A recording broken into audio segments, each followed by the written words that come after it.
9 अगस्त को विश्व आदिवासी दिवस मनाने के लिए एपीआई के राष्ट्रीय अध्यक्ष गोंडवाना के महान प्रवर्तक और कास्मो ह्यूमनिज्म के संशोधक व प्रवर्तक धीमान विजय मानकर बैतूल जिले के भीमपुर में पहुंच रहे हैं। यहां पर वे आदिवासियों के दूसरे पीढ़ी के अधिकारों पर विस्तृत संबोधन करेंगे।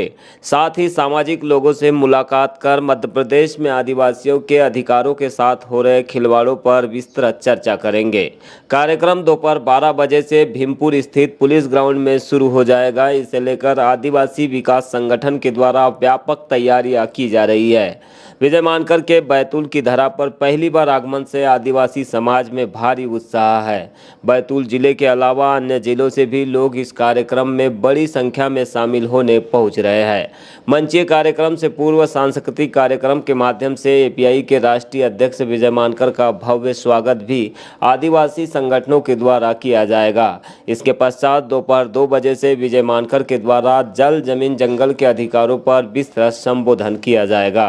एवीएस के युवा पदाधिकारी शंभू गोंड धुर्वे ने एपीआई के राष्ट्रीय अध्यक्ष गोंडवाना के महान प्रवर्तक विजय मानकर को सुनने के लिए अधिक से अधिक संख्या में लोगों से पहुंचने की अपील की है कि यदि आपको सही में लगता है कि देश के 12 करोड़ आदिवासियों का, जो लगभग 9% देश के आदिवासियों की जनसंख्या है, आज नया जनगणना जब होगी सेंसस तो उसमें आएगी, 12 करोड़ के आसपास आबादी आएगी पूरे देश में आदिवासियों की। दुनिया में सबसे ज़्यादा यदि आदिवासी कहीं है, पूरे दुनिया में 50 करोड़ के आसपास जो आदिवासी है, उसमें 12 करोड़ आदिवासी सबसे बड़ी संख्या ये इंडिया के अंदर है। कहां पर है? इंडिया दैट इज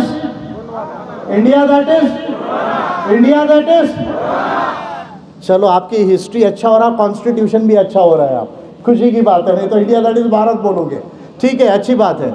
तो तीसरी जो मैं बात कह रहा हूं कि भाई आप ये जो आदिवासी है, इसके जमीन में बड़ी संपदा है। क्या क्या संपदा है? एक तो जल जमीन जंगल, हम बोलते ही है जल जमीन जंगल है, लेकिन हमारे संविधान में 5वीं अनुसूची आर्टिकल 244 में हमको जमीन के अंदर का अधिकार नहीं है। आप ध्यान से सुनिएगा इस बात को, मैं जो बोल रहा हूँ वो बड़ी महत्वपूर्ण बात है। हमारे संविधान में वीकनेस है। क्या वीकनेस है? एक, हमारा संविधान देश के आदिवासियों को इंडिजिनियस नहीं बोलता, एबोरिजिनल नहीं बोलता, वो शेड्यूल्ड ट्राइब बोलता है। शेड्यूल यानी सूची होता है, ये सूची के आदिवासी है, ठीक है।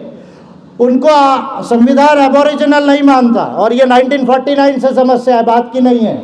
49 में जब फाइनल हुआ तभी जो है इस चीज को नकारा गया। दूसरा, संविधान हमारा जो है देश के आदिवासियों को जमीन के अंदर के मिनरल्स का राइट नहीं देता, जिसको हम सबसर्फेस राइट्स कहते हैं। यानी वो कहता है कि भाई नहीं, ठीक है, आदिवासियों की जमीन गैर आदिवासियों को नहीं दी जा सकती, यहां तक तो ठीक है, लेकिन जिस धरती पर 50,000 सालों से आदिवासी रहे हैं, उस धरती के नीचे अगर लोहा मिल जाता है, मैंगनीज मिलता है, एल्यूमिनियम मिलता है, टंगस्टन मिलता है, यूरेनियम मिलता है, यदि गोल्ड मिल जाता है, थोरियम पोटेशियम मिल जाता है, तो फिर उस पे आदिवासियों का अधिकार नहीं है। तो मैं पहला लीडर हूं इंडिया का जिसने 2008 से ये बात करना चालू किया। और क्या बात की कि भाई आदिवासियों को अगर सही में आपको न्याय देना है, आदिवासियों के साथ सही में यदि न्याय करना है, तो केवल आप जो है राष्ट्रपति बनाकर काम नहीं चलेगा। इस मिनरल राइट में देश के आदिवासियों को कम से कम 15 से 20% का जो है शेयर होल्डर बनाना चाहिए। कितना शेयर होल्डर बनाना चाहिए? कम से कम कहा मैंने, कितना कहा? 15 से 20, कम से कम, ज़्यादा से ज़्यादा नहीं बोला है, कम से कम मिनिमम कहा है। तो हमारे देश के संविधान में, पेसा लॉ में, MMDRA एक्ट में पेसा रूल्स तो अभी बने नहीं है, तो इसका प्रोविज़न नहीं है।